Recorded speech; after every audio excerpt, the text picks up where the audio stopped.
ये हमारी धरती है।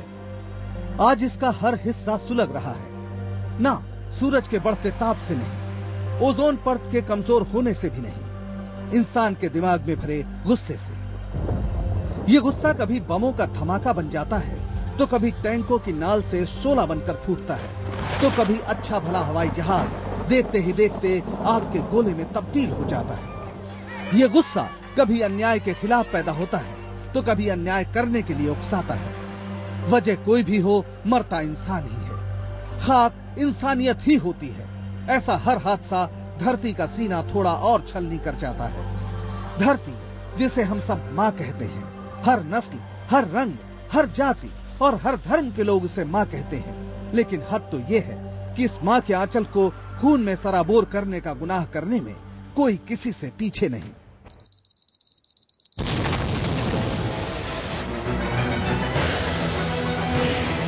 सात जुलाई 2013 बिहार के बोध गया में उस मंदिर में बम धमाके हुए जिसका रिश्ता अहिंसा के दर्शन को जन्म देने वाले से।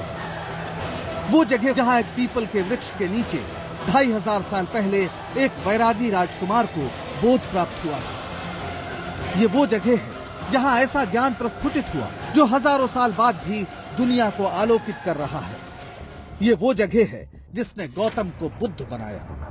इस मंदिर का शिखर भारत की दार्शनिक परंपरा की ऊंचाई का गवाह है, लेकिन पागलपन में हर तर्क बेमानी हो जाता है। वरना बोध गया के मंदिर में धमाके करने वालों के हाथ जरूर कांपते। वे नहीं जानते कि उन्होंने क्या कर दिया है। यहाँ पर भगवान बुद्ध ने आए थे और 623 ख्रीष्ट पूर्व में उन्होंने यहाँ पर ज्ञान प्राप्त हुआ था। तो उन्होंने जो भी शिक्षा मिला है, जो भी ज्ञान प्राप्त हुआ है, वो तो मानव समाज में उन्होंने बताया है। यहाँ पे गौतम बुद्ध को ज्ञान प्राप्त हुआ था और वही पीपल का वृक्ष है जिसके नीचे उनको ज्ञान प्राप्त हुआ था।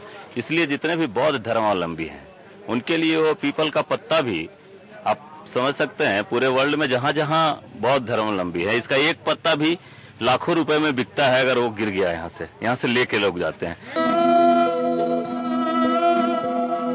वाकई दुनिया ये सोच के हैरान है कि ज्ञान का नया उजाला देने वाले इस बोध स्थान से किसकी क्या दुश्मनी हो सकती है।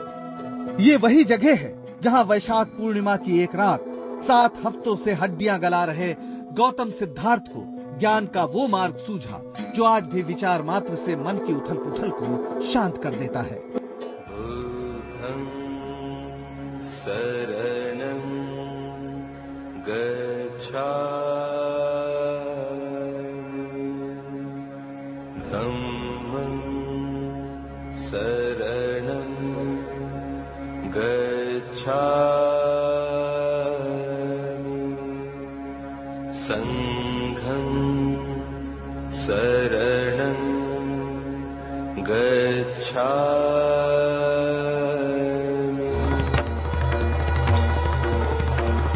भारत का स्वतंत्रता आंदोलन महात्मा गांधी के नेतृत्व में देश अंग्रेजों के खिलाफ उठ खड़ा हुआ। लेकिन उस दौरान एक महान शख्सियत और थी जो दोहरी गुलामी का सवाल उठा रही थी। वे थे डॉक्टर भीमराव अंबेडकर। उन्होंने हिंदू धर्म में मौजूद ऊंच नीच, जात पात का सवाल बेहद तीखेपन से उठाया। उनके मुताबिक दलित विदेशी शासन के साथ साथ देशी वर्ण व्यवस्था का भी गुलाम है। उनके लिए देशी गुलामी को खत्म किए बिना आजादी अधूरी रहेगी। शुरुआत में डॉक्टर अंबेडकर ने हिंदू धर्म में सुधार की तमाम कोशिशें की, लेकिन हार गए। आखिरकार उन्होंने 14 अक्टूबर 1956 को नागपुर की दीक्षा भूमि में 5 लाख समर्थकों के साथ बौद्ध धर्म ग्रहण कर लिया। ये एक युगांतकारी घटना थी। जिस समय बाबा साहब ने बौद्ध धर्म ग्रहण किया, भारतवर्ष में हिमालय क्षेत्रों को छोड़ दिया जाए कि जहां पर कुछ महायानी परंपरागत बौद्ध थे, तो सारे भारतवर्ष में बौद्ध धर्म की स्थिति नगण्य थी। किंतु आज भारतवर्ष का जो धार्मिक मानचित्र आप देखेंगे तो आपको पता चलेगा कि बौद्ध धर्म की वापसी बहुत मजबूत तरीके से, दमदार तरीके से उसकी वापसी हुई है। आखिर बुद्ध के पास ऐसा क्या है जो वंचितों में नया उत्साह भरता है? आखिर क्यों उनके विचार भारत से निकलकर पूरी दुनिया में छा गए? इस लिहाज से वे भारत के अकेले विचारक माने जा सकते हैं जिनके विचारों के सामने सरहदें बेमानी हो गई। 2500 साल बाद की दुनिया को भी देने के लिए बुद्ध के पास बहुत कुछ है। जी हाँ, ये किस्सा 2500 साल पुराना है। ईसा से 623 साल पहले की बात है। आज के नेपाल और भारत की सीमा पर कोशल राज के अधीन शाक्यों का एक गढ़ था। शाक्यों के राजा थे शुद्धोधन, जिनकी पत्नी महामाया ने राजधानी कपिलवस्तु से कुछ दूर लुम्बिनी वन में एक पुत्र को जन्म दिया। नाम रखा गया गौतम, जिसे बाद में सिद्धार्थ भी कहा गया। लेकिन 7 दिन बाद ही महामाया का देहांत हो गया। ज्योतिषियों ने घोषणा की कि या तो ये बालक चक्रवर्ती सम्राट बनेगा या फिर महान वैरागी। शुद्धोधन घबरा गए। उन्होंने पूरी कोशिश की कि गौतम पूरी तरह रास रंग में डूबे रहें, उन पर दुख की परछाई भी न पड़े। उम्र बढ़ने के साथ साथ गौतम सिद्धार्थ को लेकर उनकी ये सतर्कता बढ़ती गई। 16 वर्ष की उम्र में गौतम का शाक्य कन्या यशोधरा के साथ विवाह कर दिया गया। राजा शुद्धोधन ने सिद्धार्थ के भोग विलास का भरपूर प्रबंध किया। ऋतुओं के हिसाब से महल बनवाए, जहां नाच गाने और मनोरंजन की भरपूर चीजें जुटाई गईं। दास दासियों की फौज राजकुमार की सेवा में रात दिन जुटी रहती थी। लेकिन तमाम कोशिशों के बावजूद सिद्धार्थ का मन भोग विलास में रम नहीं पा रहा था। एक दिन राजकुमार सिद्धार्थ रथ में बैठकर सैर के लिए जा रहे थे। रास्ते में उन्होंने एक बेहद बूढ़े आदमी को देखा। कांपता शरीर टेढ़ा पड़ गया था, न मुंह में दांत बचे थे और न सर पर बाल। एक लाठी के सहारे वो कांपता हुआ आगे बढ़ रहा था। सिद्धार्थ ने अपने सारथी सौम्य से उसके बारे में पूछा। सारथी ने बताया कि कभी ये बूढ़ा भी सुदर्शन नौजवान था। राजकुमार सिद्धार्थ खिन्न मन से महल लौट आए। ऐसी ही खिन्नता उन्हें तब भी हुई जब उन्होंने एक रोगी को देखा। सौम्य ने बताया कि शरीर तो रोग का घर है।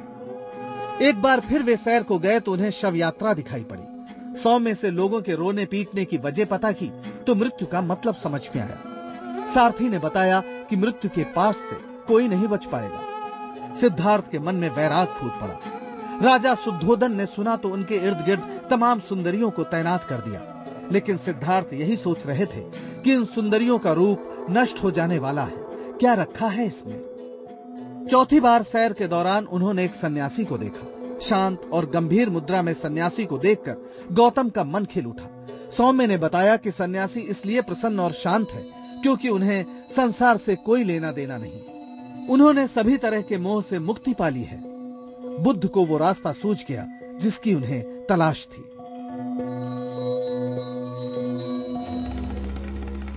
आखिरकार एक रात पत्नी यशोधरा और बेटे राहुल को सोता छोड़कर गौतम सिद्धार्थ घर से निकल पड़े। उस समय उनकी उम्र 29 साल थी। बौद्ध ग्रंथों में इस घटना को महाभिनिष्क्रमण कहते हैं। वे तपस्या करने लगे, लेकिन दुखों का कारण उन्हें समझ में नहीं आया। घूमते फिरते वे गया पहुंचे। वहां एक पीपल के पेड़ के नीचे चिंतन मनन में लीन हो गए। गौतम की उम्र तब 35 वर्ष थी। वैशाख पूर्णिमा की रात थी। उसी बरसती चांदनी में गौतम को बोध यानी ज्ञान प्राप्त हुआ। ये ज्ञान उस समय मौजूद तमाम अवधारणाओं की बुनियाद हिला देने वाला था।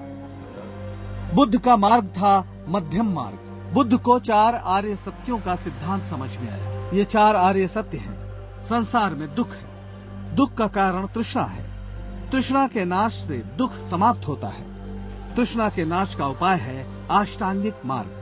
बुद्ध के अष्टांगिक मार्ग में 8 बातें हैं। सम्यक ज्ञान यानी आर्य सत्यों का ठीक से ज्ञान। सम्यक संकल्प यानी पक्का निश्चय। सम्यक वचन यानी सत्य बोलना। सम्यक कर्मांत हिंसा, द्रोह और दुराचरण से बचना। सम्यक आजीवन न्यायपूर्ण जीविका चलाना। सम्यक व्यायाम सत्य कर्म के लिए सतत प्रयास करना। सम्यक स्मृति लोभ से बचना। सम्यक समाधि राग द्वेष से मुक्त होकर चित्त की एकाग्रता। बुद्ध ने धर्म चक्र प्रवर्तन यानी पहला उपदेश वाराणसी के पास मृगदाव यानी हिरणों से भरे वन में दिया। ये जगह अब सारनाथ कहलाती है। उनके विचार तत्कालीन समाज में एक क्रांति की तरह थे। ये वो समय था जब ज्ञान और दर्शन का अध्ययन विशिष्ट जातियों तक सीमित था। लेकिन बुद्ध ने अपने द्वार सबके लिए खोल दिए। संस्कृत के बजाय उस समय की जनभाषा पाली में उपदेश दिया ताकि सबको उनकी बातें समझ में आ जाएं। बहुजन हिताय और लोक कल्याण की भावना को उन्होंने अपने धर्म की बुनियाद बताई। इसी के साथ यज्ञों और उनमें दी जाने वाली पशु बलि का विरोध करके उन्होंने तत्कालीन धर्म व्यवस्था की नींव हिला दी। सत्य, अहिंसा, प्रेम, करुणा, सेवा और त्याग से परिपूर्ण जीवन की बातें एक ताजा हवा के झोंके की तरह थी। बुद्ध ने आसान शब्दों में समझाते हुए पंचशील निर्धारित किए। ये पंचशील थे: हत्या न करना, चोरी न करना, व्याभिचार न करना, झूठ न बोलना और नशा न करना। जाहिर है बुद्ध का दर्शन मनुष्य को बेहतर बनाने का उपक्रम है।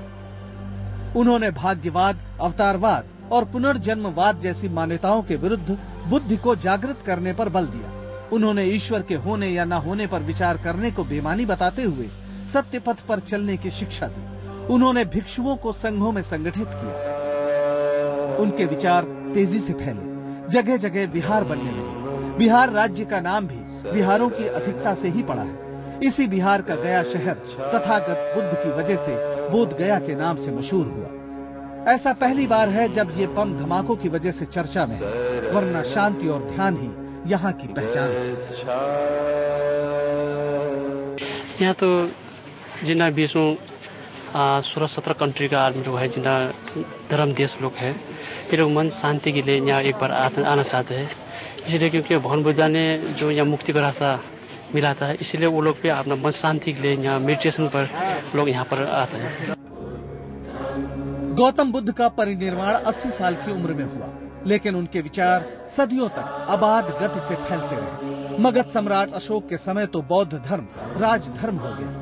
अशोक ने दुनिया के तमाम देशों में बौद्ध धर्म के प्रसार के लिए भिक्षुओं को भेजा, लेकिन फिर ऐसा समय भी आया जब वर्ण व्यवस्था के पोषकों की तरफ से बौद्ध धर्म पर भीषण प्रहार हुए। एक तरफ तो बुद्ध को विष्णु का नवा अवतार घोषित किया गया, दूसरी तरफ विहारों को खत्म कर दिया गया। जो बुद्ध खुद मूर्ति पूजा के विरुद्ध थे, उन्हें खुद विचारों के बजाय मूर्तियों तक सीमित कर दिया गया। बौद्ध धर्म दुनिया के तमाम देशों में फैल गया, लेकिन भारत से लगभग खत्म हो गया। 20वीं सदी में डॉक्टर अंबेडकर ने बुद्ध धर्म के महत्व को फिर से स्थापित किया और कारवां बढ़ने लगा।